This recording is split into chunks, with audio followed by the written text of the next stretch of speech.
worship and through the prayer time, the message that He's put on my heart. I really want to open this up during the whole message today. If at any point you feel like a need to just come and just sit before the Lord and pray, I want to open up. We have the front 2 rows are empty. We have the altar is empty, and if you feel the need or the desire to just come and just pray with the Father at any time during the message, I would ask you to feel comfortable to do that, and to really just get in your mindset during this message today that the most important thing in your life is your relationship with the Father, not anybody else's. And what anybody else thinks of you doesn't matter. That's unimportant. Because when you stand before the Father at the end saying, God, I was concerned what everybody else thought isn't going to be a good enough excuse. It's not going to be an excuse. So I challenge you today to push past what you think others will think. We're all family. And we just talked about a judgmental spirit. We just talked about all of that. Can everybody raise their hand and say, I do not have any judgment or condemnation against anybody in this room? So at any moment, at any time, if anybody wants to come up here, I will not judge them. I will not look down on them. I will not assume that there are things going on in their lives because I don't know. I don't live in their shoes. I don't walk in their shoes. I haven't lived a day in their life. I have no place to make any judgments about anything. And praise God that they felt comfortable and free enough to come up and just get before the Father. So before we start the message today, we have another video to kind of set the tone. And like I said, at any point in time, either during the video or during the message, feel free to just come up. Go ahead, Brad.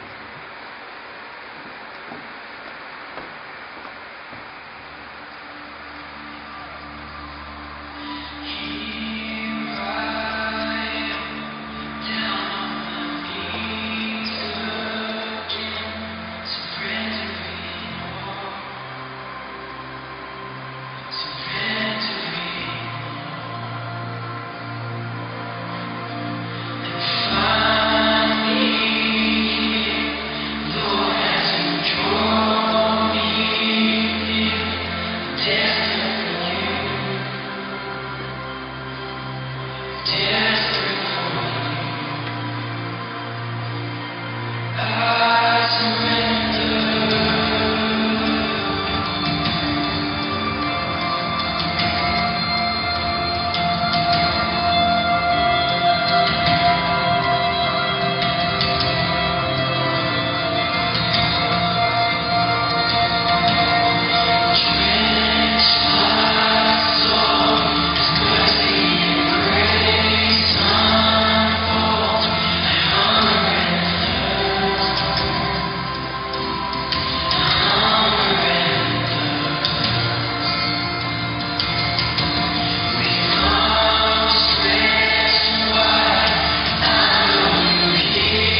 surrender is it's a word that is very common in Christianity.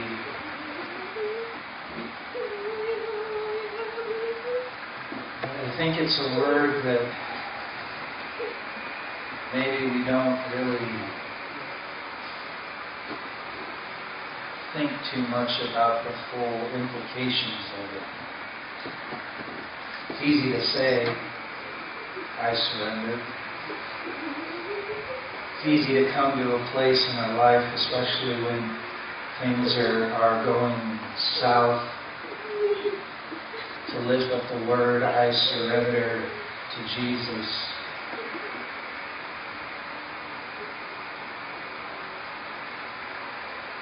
But often we find that it's not so easy to maintain that thought and that reality when surrender is really required.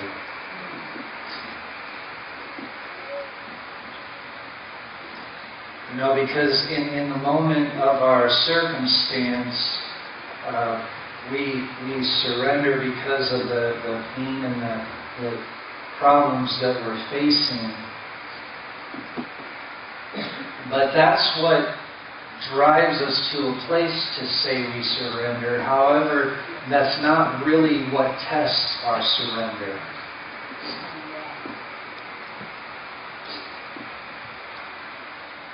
Usually what we find is that after we surrender to the Lord comes in and He does an amazing work, and then life's okay, and then we go on about our lives and we live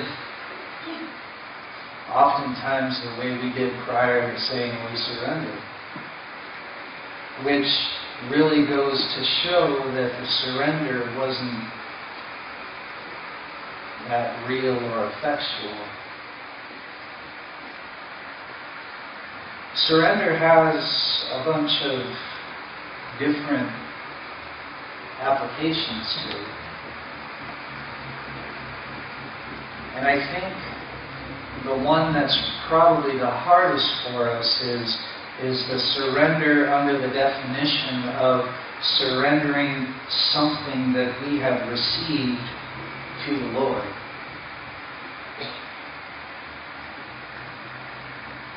As Christians, our first action after we receive a gift should be surrendering that gift back to the Lord. Whether it's God gifted me with this beautiful home, well, have you surrendered it to the Lord? God gifted me with this great spouse. Have you surrendered them to the Lord? God gifted me with this beautiful child. Did you surrender them to the Lord? You say, well, the gift came from God. Why would I have to give it back?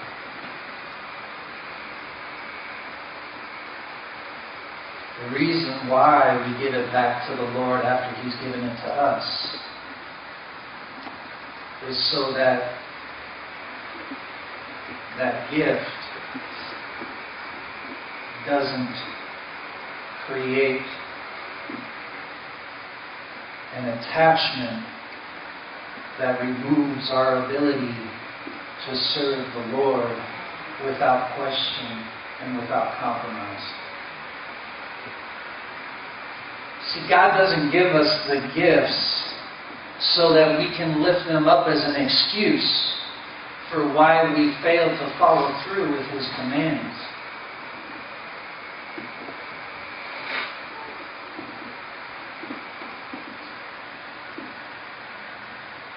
If we're not careful, the gifts that we receive, if they haven't been surrendered to the Lord, those gifts will end up determining our life. See it all the time. Parents live vicariously through their children. And God forbid anything should ever happen to the child, because then the parent's life would be over. And it's not a question of we don't love our children or we remove ourselves from a position of loving our children and not wanting to see anything bad to happen to them. But when situations and circumstances take place that are completely outside of our control, the question becomes, are they your children or are they God's? Is God in control or are you? Because our prayers oftentimes tell the story of what we believe. Our prayers oftentimes will say, but God, my child, God, my husband, my wife, my house, my car, God, mine. And God is standing in heaven saying, is it yours or is it mine? I gave you a gift, but have you ever surrendered it back to me?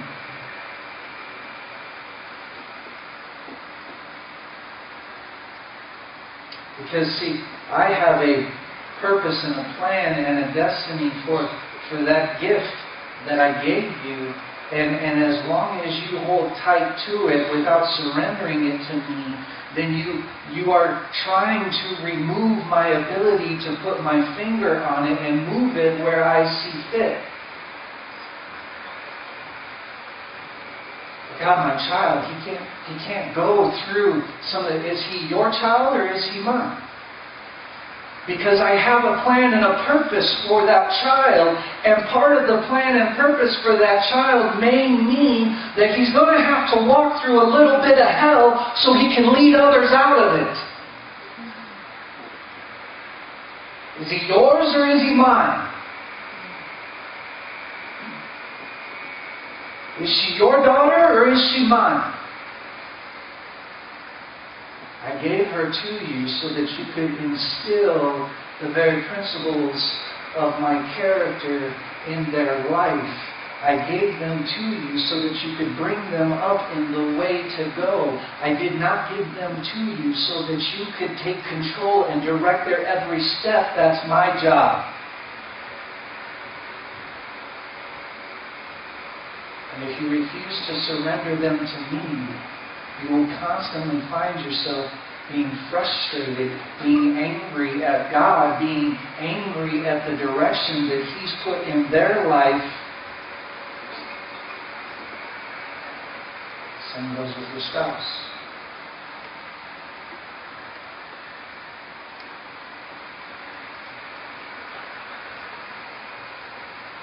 Same goes with your home.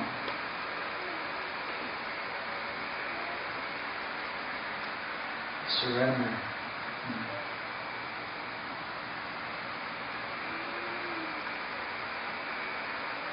God gave Abraham a gift.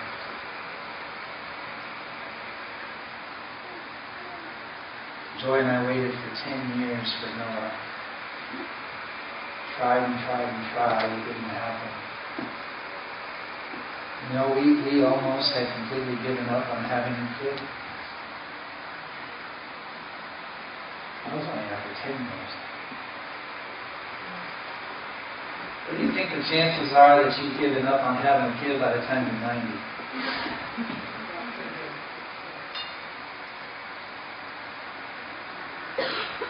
And God gave Abraham Isaac.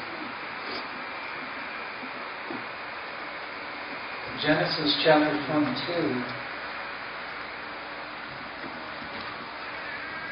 in verse 2,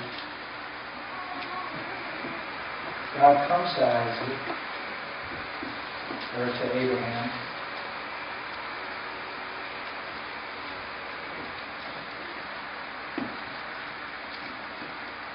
now I'm skipping verse 1 because I'm trying to get you into Abraham's position. Abraham didn't read verse 1. Verse 1 says, now it came to pass after these things that God tested Abraham. Abraham wasn't privy to that little bit of information.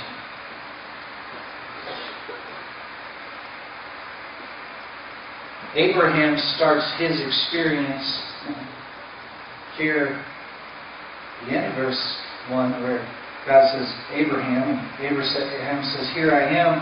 And then he said, Take now your son, your only son Isaac, whom you love, and go to the land of Moriah and offer him there as a burnt offering on one of the mountains of which I shall tell you.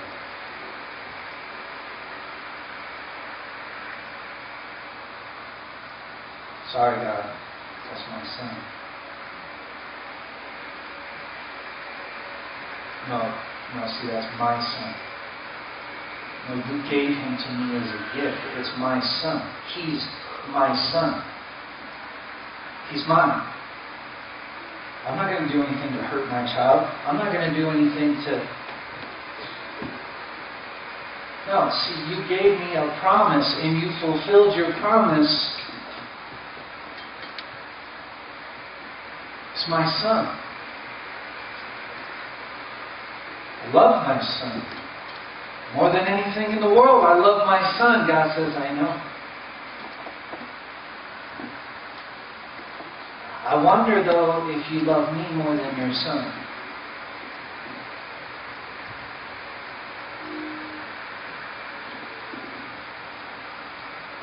Abraham, I've given you a gift. Will you surrender him to me?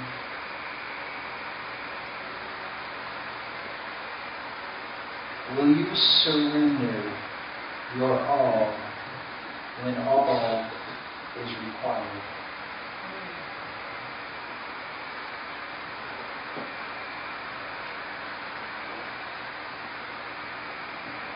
Surrender is easy until God puts his finger on the one thing that he knows we haven't really surrendered yet.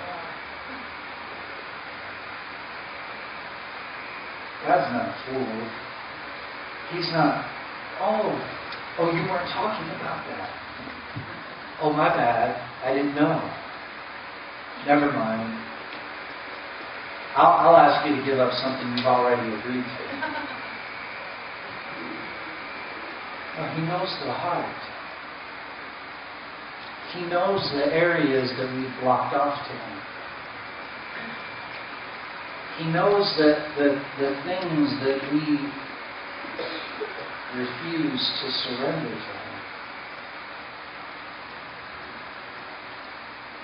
And sometimes, in our moments of desperation, we cry out and we say, God, I surrender all to you. And God says, how about that? No, that. Now see, you already gave me your life. I'm good with that.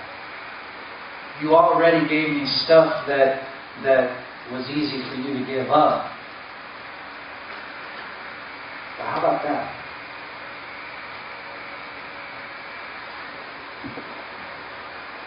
No, that thing that's behind the triple barbed wire fence and the barricade and the 10-foot thick wall of concrete behind that, that thing that you blocked so tightly in that nobody dare ever even think about wanting to attempt to look at it. That thing, will you surrender that? You said all.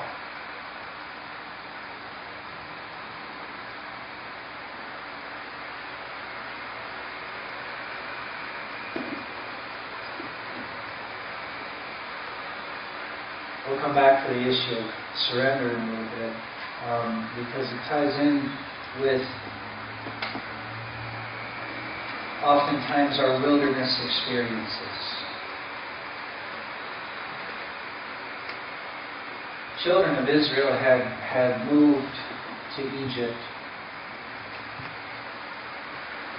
and under Joseph, he brought in this great wealth to Egypt, and God blessed him in his ruling there in Pharaoh's house, and so much so that he brought all the children of Egypt all the children of Israel into the land of Egypt so that they would survive.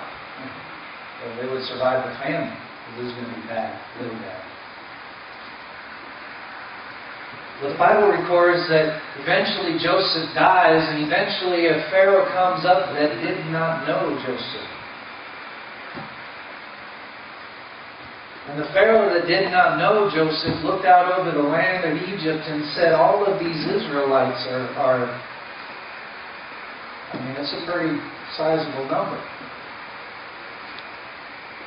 And if we're not careful, it could come to a point at some day in the future where they get this idea that they outnumber us, and if there's a revolt, we're not going to be able to handle it. We're not going to be able to deal with it. So before we get to that place, let's enslave them so that they don't get any ideas about revolution. Put them in bondage, make them work like dogs, give them just enough to survive and barely at that. Put demands on them that, why would we build all this stuff when we have all those people? They could build it for us. So they live in bondage for quite some time. And eventually, due to the harshness of their circumstances, the pain and the suffering that they go through, they finally remember God. And in their pain and suffering, like many of us have done many times, they cried out to God, God, save us. And what did God do? He saved them. This is really like one of the first greatest examples of what salvation was going to be. You cry out to God in distress, and God comes in and delivers you. Deliverance is like the first definition of salvation.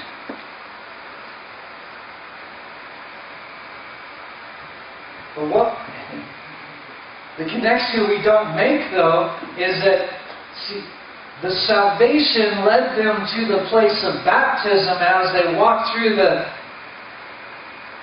Red Sea. Red Sea. How is it? The Red Sea.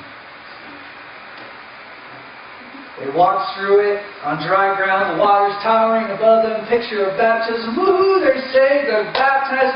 They get on the other side, there's song, there's dance, there's happiness, there's joy, just much like a newly converted Christian. We just made our way out of the mire and out of the clay, and life is great.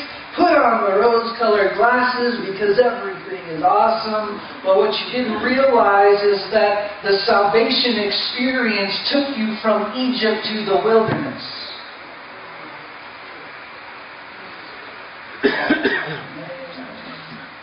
What? That's messed up. A lot of times we look at our wilderness experiences and we think they're the result of punishment. They're not the result of punishment. Children of Israel were not being punished when they walked into the wilderness. One of the greatest purposes for the wilderness experience for the children of Israel was to take them to a place where their mentality became aligned with their reality. The reality was that they were free, but in their minds they were still slaves. And the wilderness was meant to work out the purpose of taking the mentality of the old and bringing it into alignment with the reality of the new. Because with the old mentality, you'll never be able to inherit and live prosperously in the promised land.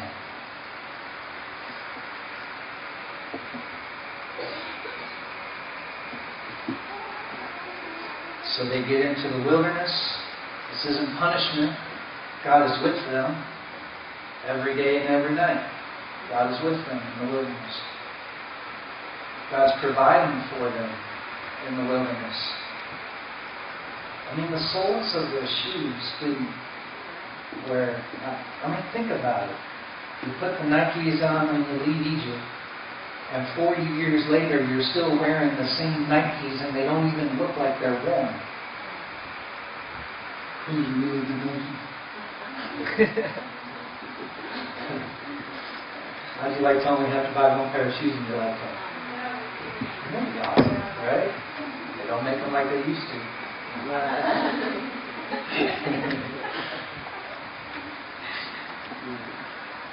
They have provision. They have health. They have food. They have clothing. They have shade in the day. They have heat at night. God's taking really good care of them.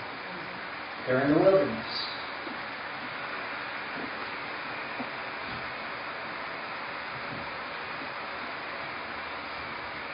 Character transformation is a requirement for God. You know that, right? It's a requirement. You don't just accept Christ as your Lord and Savior if that's... I heard it the other day. I actually like this better. Somebody said, it's not us who invite Christ into our life. It's Christ who is inviting us into His kingdom.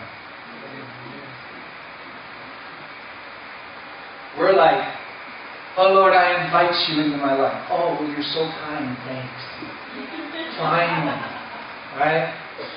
No, the invitation's been there for you to walk into His kingdom since the day you were born. You don't invite Him, He's invited you.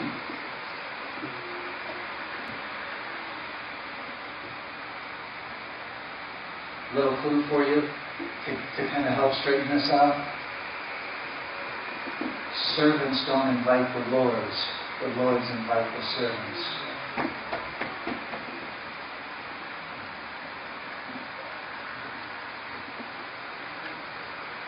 So, from that day of your salvation experience, God has been taking care of you, whether you have realized it or not, whether you've been grateful about it or not. But the reason why you're still in the desert and the reason why you keep walking around in the wilderness is because character transformation is a requirement.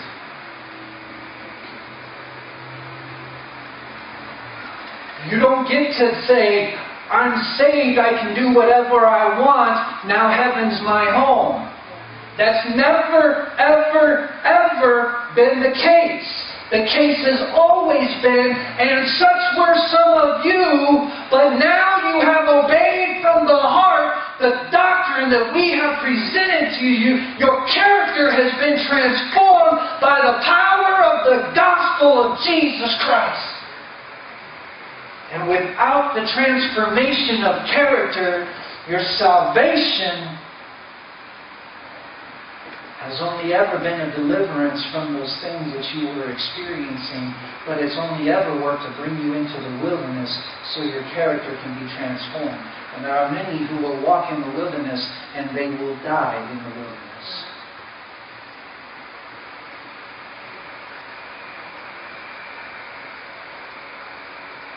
Because they refuse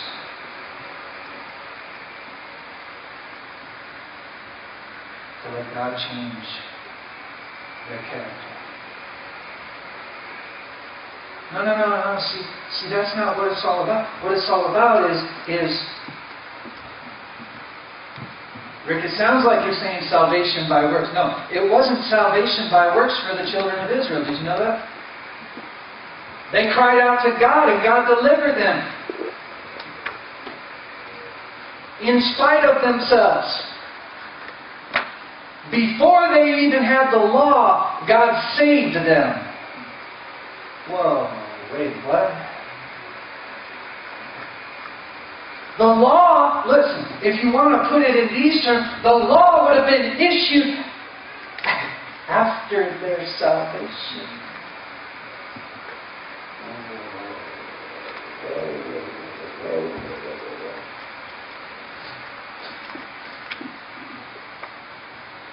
Maybe salvation really is by grace through faith, and that not of yourselves.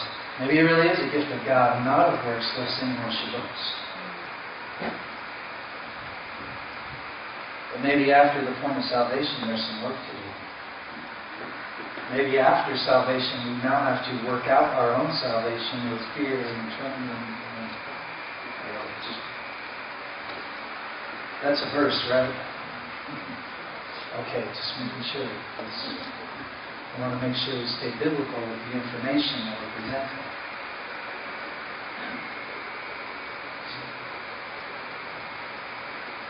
What is the key then to character transformation? Is it stuff that I have to do?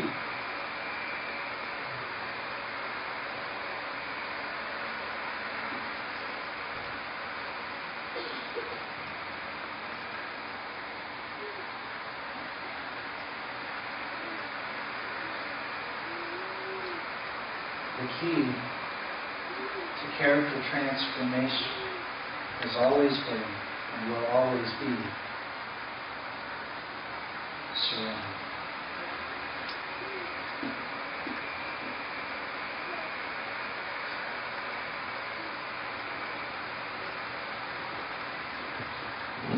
Paul said to the church of Corinth in 1 Corinthians chapter 6, verses 19 and 20, he said, "Do you not know that you are not your own? That you were bought with a price? Therefore, glorify God in your body."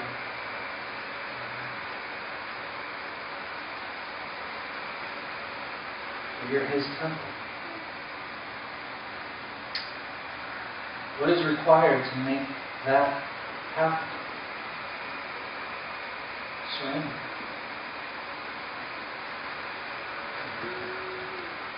You see, God may have delivered you from your horrible life experiences, but surrender is what makes the difference between deliverance and God actually being Lord over your life. Surrender says, I'm tired of doing it my way.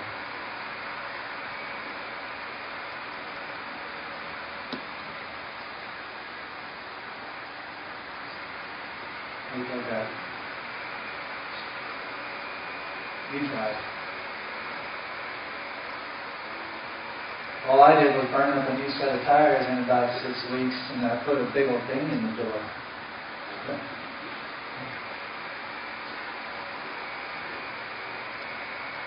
We don't want to surrender.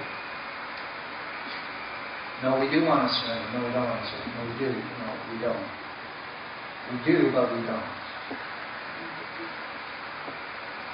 See, in Matthew chapter 10, Jesus called the disciples in verse 1. In verse 2, He sends them out as apostles. There was a commissioning service that had taken place. Later on down in about verse 14, Jesus starts telling them about all of the things that they're going to face. He says, you know what? Apostle. We like those titles, right? Ooh, I'm apostle. I'm apostle Rick. You address me as apostle.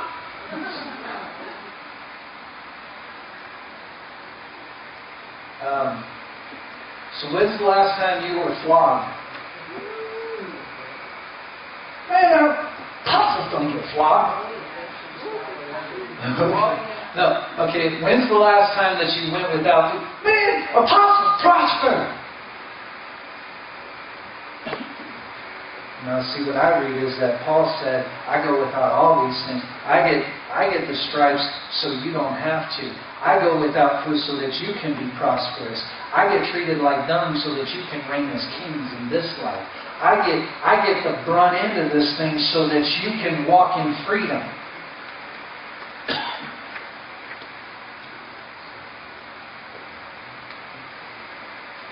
See, Paul would say, I have surrendered all, and guess what? At different points in times in my life, God came calling for the all that I surrendered. And in those moments, I freely gave. I had already determined in my heart that I had surrendered. And there wasn't anything that God couldn't ask me for that I wouldn't freely just, yes, God, it's yours. It's already yours. I already gave it to you back then. So the reason why it gets hard in the moment of surrender is not because God's putting His finger on something that you didn't expect. It's the reality is that you never surrendered that at the beginning. If you would have surrendered it when you got it, then it wouldn't matter when God came to call for it because it was already His. You already gave it to Him. You don't have the attachment to it that says, no, God, you can't have that because you gave it to me. And when you said, do you surrender, there was this whole other list of things that people told me you would ask for, but nobody ever told me that you were going to ask for that. That's off the list.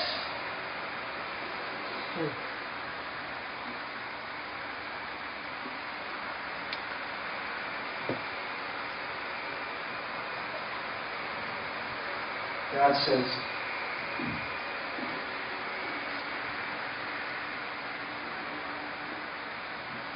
but I gave it to you to begin with.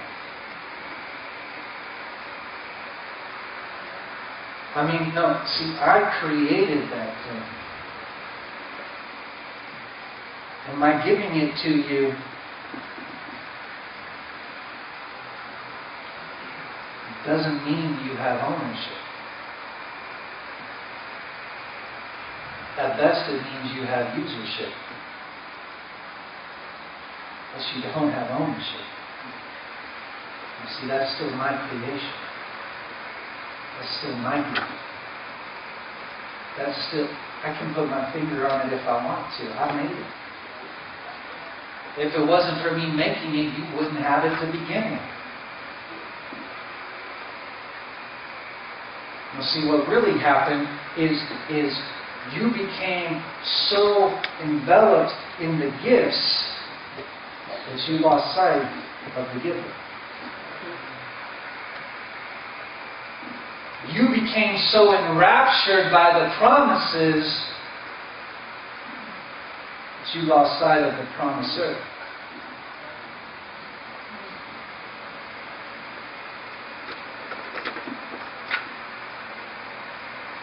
Without the promiser, the promises wouldn't exist. Without the giver, the gifts wouldn't exist. What does that have to do with the wilderness? 3 months. 3 months. You realize that, right? 3 months is how long it normally would have taken to walk from Egypt into Canaan. 40 years later, I mean, I'm sorry, but it's like, if I would have let out from there and been like, oh, I'll meet you in 3 months. After a year, I'm like, dude, they ain't coming. Maybe they died. After 3 years, oh, they're dead for sure. After 40 years,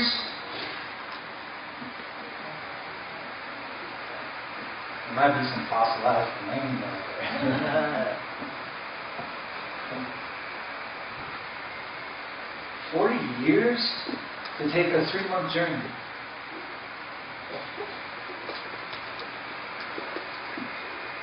I wonder how long it would have taken if they would have just surrendered.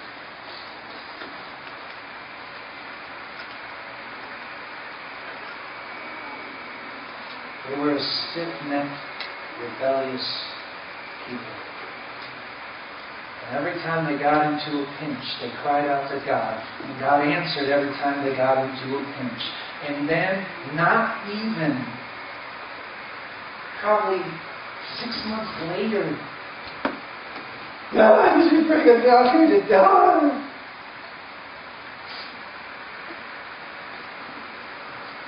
I see the pillar of cloud. Did you bring us out here to die?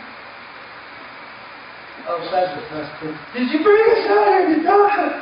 Oh, manna, thanks. Did you bring us? Oh, water. But you brought, onions and leeks. We had the nasty stuff that grew out of the ground in Egypt. Woo, wasn't life great?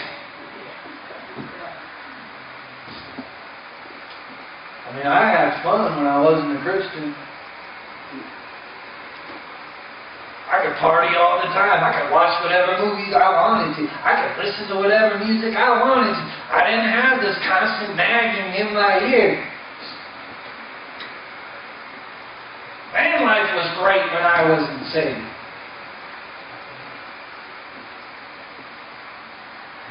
But you forgot about the moment when you were puking your guts out in the toilet and crying out to God, "Oh, please have mercy on me."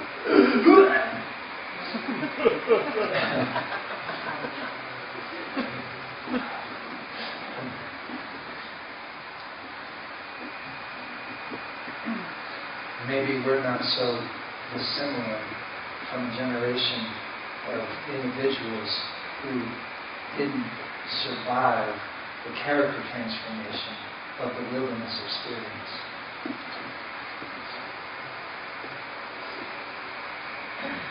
Maybe we are not really as high up on the Christianity scale or platform or holiness scale as we think we really are. Maybe we really don't got it all figured out. Maybe we really are just at this core of our being just as easily stiff-necked and hard-hearted as they ever were. And God forbid that we should ever judge them for their actions when we're standing here in this day and age doing the exact same.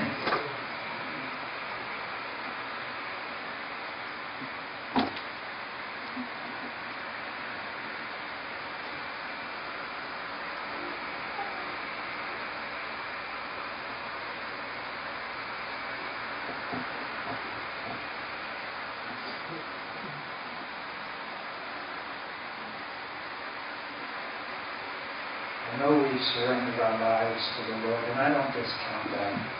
I'm not trying to beat us all up here over the head, okay? I'm trying to bring a moment of reality into our lives. A moment of reality where we say, God, I know that I verbally and mentally formed these words, I surrender.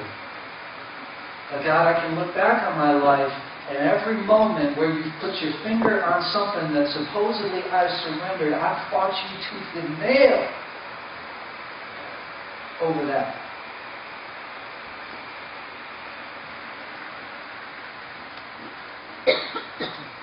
And I realize now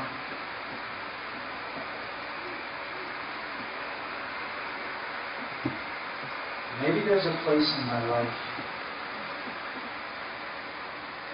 I need to ask the real questions and not live under the weight of deception.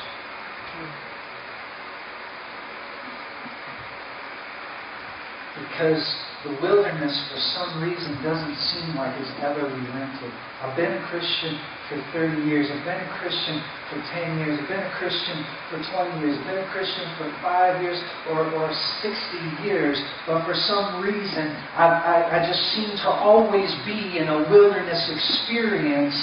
Maybe there's an issue there. And maybe the issue is that you need to surrender, truly surrender, before you die in the wilderness.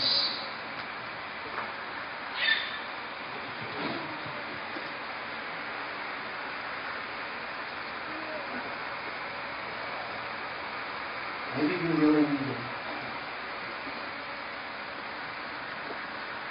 So God,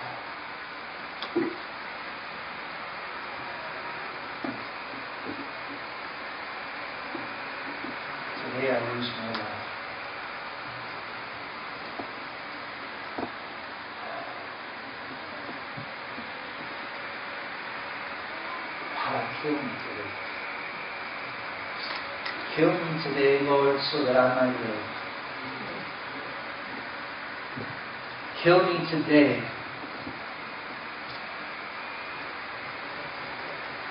Because I'm tired of the wilderness. I'm wore out by the wilderness.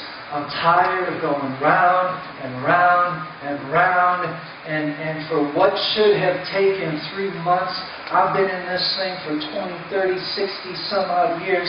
And I'm wore out by it. And I'm getting close to the point where I can see death is on the door of the horizon. And if I don't surrender now, I'm afraid that I'm just going to die in the wilderness, never having obtained promise.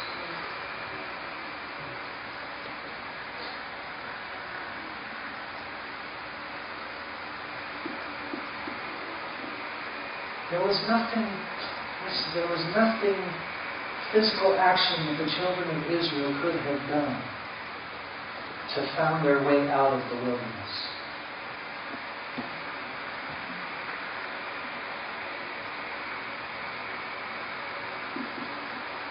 Too bad they didn't have GPS. But that sand dune wasn't. No, we're not where we were yesterday, but you know what? No, dude, we're on track. We just got to keep going this way. But the terrain looks way, I know, but this is what it's, we're just right there.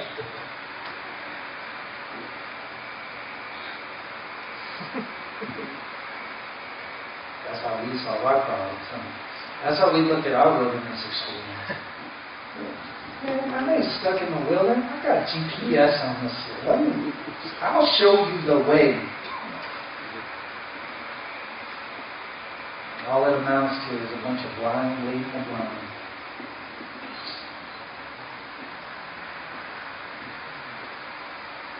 You can run as fast as you want in one supposed direction. You can drive that car till it dies trying to get into the promised land. You can sail the ship. You can fly the plane. You can do, although you can set an army of trailblazers in front of you and pay them millions of billions of dollars to get you from Egypt to the promised land. But nothing that you can do in your physical might or mental ability will ever get you to the Jordan.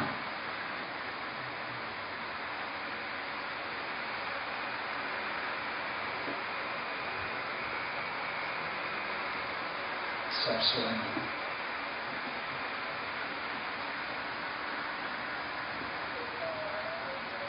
Surrender is the moment when we find ourselves standing on the river Jordan, looking over to the other side, saying, "There's the promised land." No, it's right. You see? It's right there. Well, how do we get to that?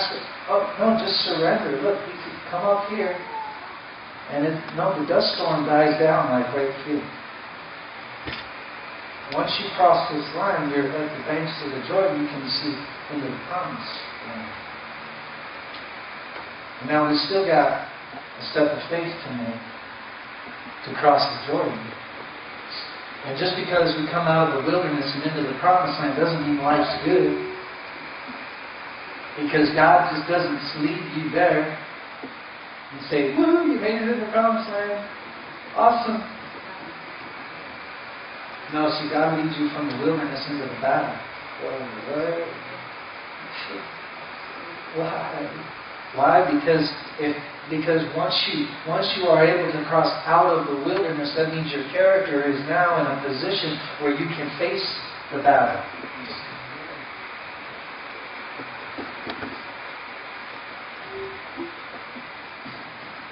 That's why character is required. You say, well, how could God just let him die in the wilderness? Well, how could God lead you into a battle when your character isn't developed and just kill you in the battle? What's worse? You're going to die in the battle, or you're going to die in the wilderness. One of the two, because your character didn't get developed. The only way to survive the battle is when the character is developed and you survive the wilderness. Only then are you ready for the battle. Say, I've been in a battle. The battle's been rough, man. You don't understand. It's like, no, brother, you're still in the wilderness, man. You haven't even begun to fight yet. You still got to, like, the whole surrender thing, the character thing. I mean, you still got to, with the faith and the crossing the door. And then you get to the giants in the promised land. Now we come to the battle. You're not even there yet. The only thing you've been fighting is your own stubborn will. You're rebuking. In the name of Jesus, get off of me. It's like, that's your flesh, that ain't the demon.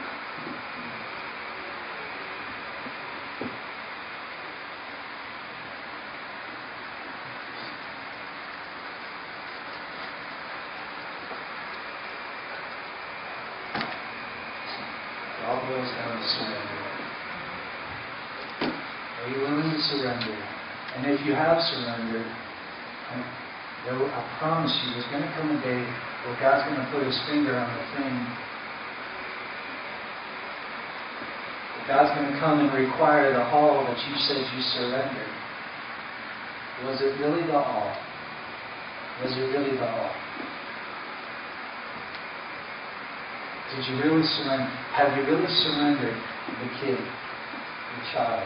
Have you really surrendered your spouse? Have you really surrendered your house, your car, your finances? Have you really surrendered those back to the Lord after He's given them to you? It's easy to tell. You know how you tell if you've surrendered your finances? Let that number be close to 0 and see how badly you freak out.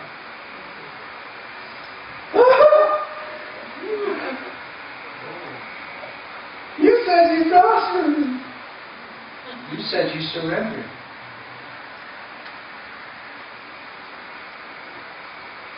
Let one sickness happen to your child and see how much you freak out.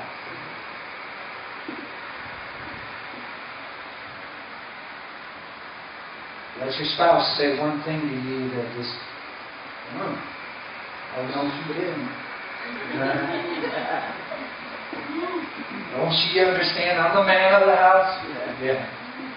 Yeah, you surrender. I tell you. Let that hailstorm come and just knock a window right out in your house and flood your basement. Come on!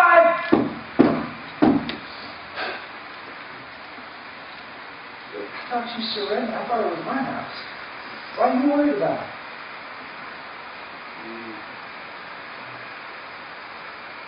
Get in one little fender bender with your car.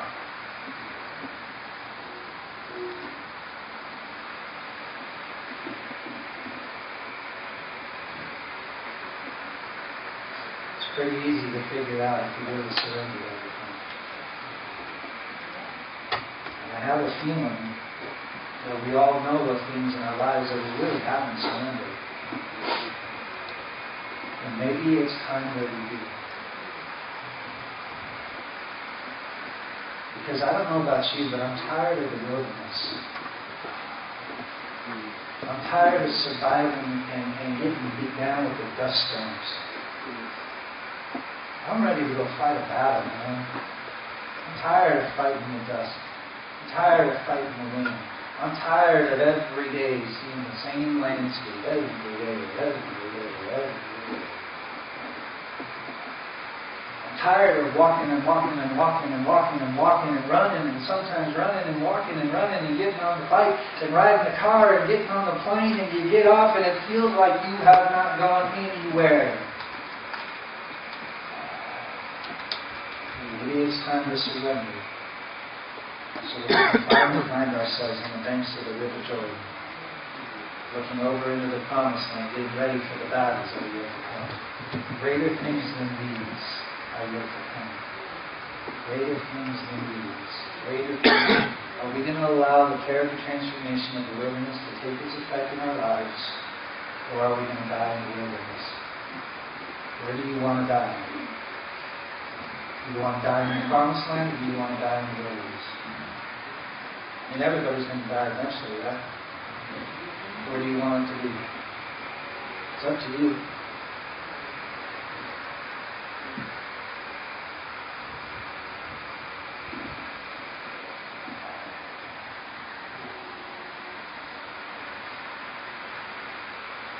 Lord, I thank you today for your word, for the truths that we can pull from your word, Lord, for the examples that you've given us. Lord, you've laid all this out in your word for us. It shouldn't be a surprise to us. We go through these things in our lives, we think it's a surprise, Lord, it's all right here. Lord, open our hearts. Show us, God, areas that maybe we need to surrender, things that you've given us that we need to give up.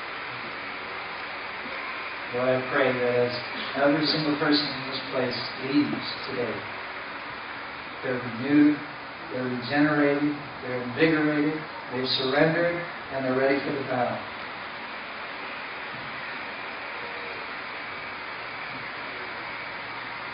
Lord, this is the place. This is the place where Rollins changes.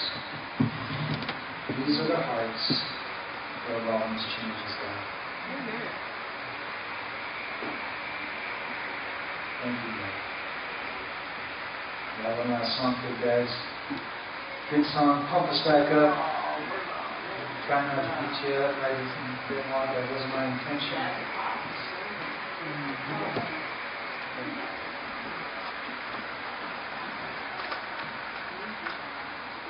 Breakthrough's coming.